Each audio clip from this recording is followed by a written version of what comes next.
Good morning to the members of the Australian Department of Health. I am Gurneemat Kaur and today I am presenting as your policy advisor. My brief is titled Assessment 3, which is Health Systems Policy and Governance. Today I am tasked with presenting a critical reform proposal which is aimed at tackling the persistent problem of duplication and inefficiency within Australia's healthcare system. We have to take action immediately in order to guarantee the future of our health funding. Moving towards that, what is the policy problem? So the issue with the policy can be tracked back to the structural overlap between a universal system, Medicare, and private health insurance. Duplication arises when holders of private health insurance obtain benefits for the services that are already qualified for public funding. This involves not only a technical problem, but also a huge inefficiency and deep inequity. Considering the data, we allocate billions each year to the private health insurance rebate, yet its benefits are disproportionately distributed. As this chart shows, yeah. So as this chart shows, over 80% of the rebates financial benefits go to the top 40% of wealthiest households. This allows high income earners to double dip assessing public subsidies while also using private insurance to jump the queue for essential elective surgeries. This is not the universal need-based system Medicare was designed to be. It is creating a two-tier system at the rising administrative cost a private health insurance only add to the waste. We must draw clear legislative boundaries. So, moving towards that, what is the aim and purpose? The reform aims to establish a formal definition of the public and private system as complementary rather than concurrent. We have clear target outcomes. Our objective is to transition from the current overlapping condition to illustrated on the left to the clearly defined complementary state shown on the right. So we have clear target outcomes, which are reduced waste through the reallocation of private health insurance rebate savings, a clearer division of responsibilities, and importantly, improved equity by reducing queue jumping.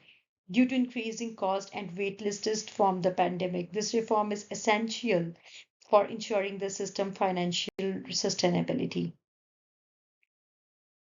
If I move towards data and methods, which outline the evidence-based and analytic approach that underpin this proposal.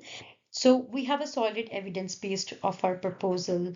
We based our quantitative assessments on cost analysis and utilization statistics, including the Productivity Commission reports that compare the high administrative cost of private health insurance to those of Medicare. Our argument is bolstered qualitatively by comparisons across countries and evaluations from stakeholders. Our ultimate recommendation will be justified directly by this evidence. So, if I do cross country comparison, we need to look intentionally in order to find a feasible way forward. Other prosperous nations have encountered and addressed similar changes by explicitly delineating the responsibilities of public and private funding.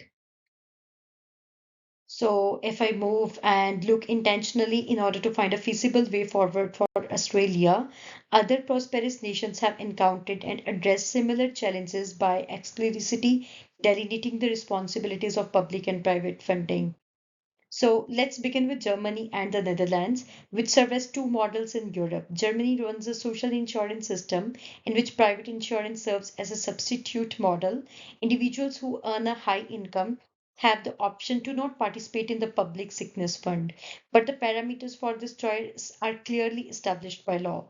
They are not duplicated, although this model does not fit Australia's universal Medicare system and the fundamental principle of clear legislated boundaries is very adaptable.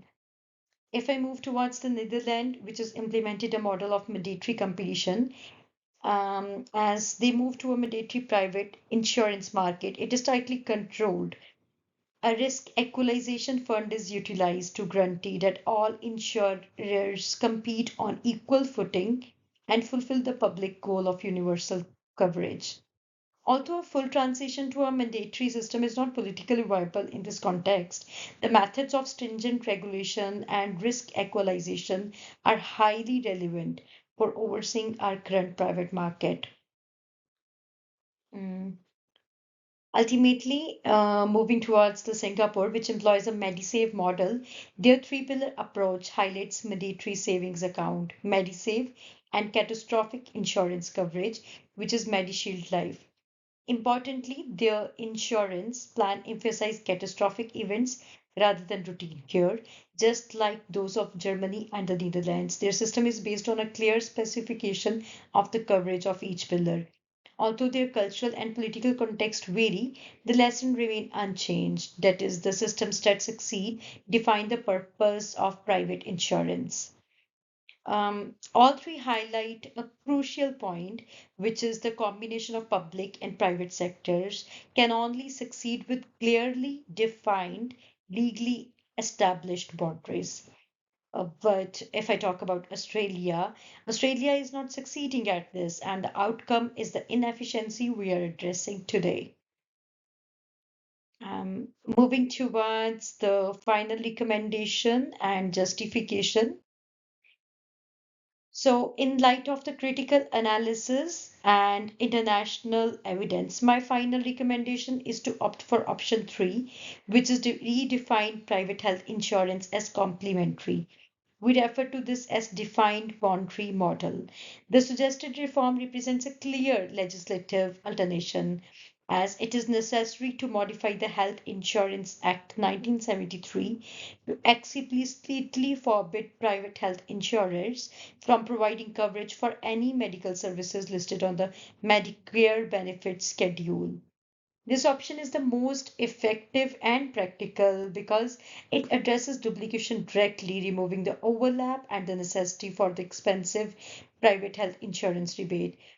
Despite encountering political resistance from the private health insurance sector, its advantages, which is enhancing efficiency, fairness, and sustainability, far surpass the political cost involved. So the existing model cannot be maintained financially. This one can. This one can.